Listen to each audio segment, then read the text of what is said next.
ചില ആളുകളുടെ ധാരണ MDMA മാത്രമാണ് പ്രശ്നം, അത് ഭയങ്കര ഗൗരവമാണ്, സിന്തറ്റിക് ലഹരി മാത്രമാണ് പ്രശ്നം. അല്ല, ഇത് മാത്രമല്ല, ലഹരി ഏതാകട്ടെ അത് മുസ്ലിമിന് ഗൗരവമാണ്. അത് സിഗരറ്റ് ആണെങ്കിലും ഒരു ബീഡിക്കുറ്റിയാണെങ്കിലും വലിച്ചു തള്ളുന്ന എത്ര ചെറിയ വസ്തുക്കളാണെങ്കിലും ലഹരി എന്നുള്ളത് എല്ലാം അപകടമാണ്. ഇന്ന് പലപ്പോഴും ആളുകളുടെ ഒരു ധാരണ സിന്തറ്റിക് ലഹരി അത് വലിയ അപകടമാണ്.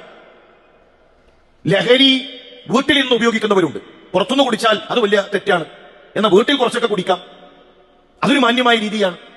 കല്യാണത്തിന് കുറച്ചാകാം, ആഘോഷങ്ങൾക്ക് കുറച്ചാകാം.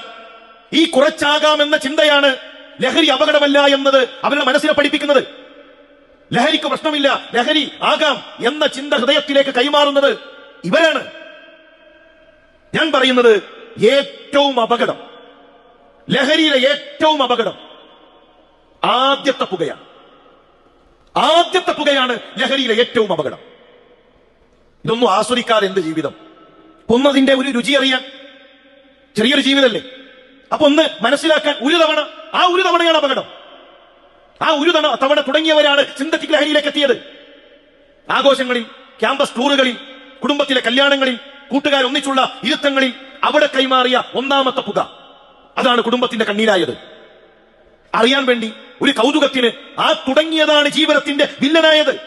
ആ തുടക്കമാണ് ജീവിതത്തിന്റെ ഒടുക്കമായി തീർന്നിട്ടുള്ളത്.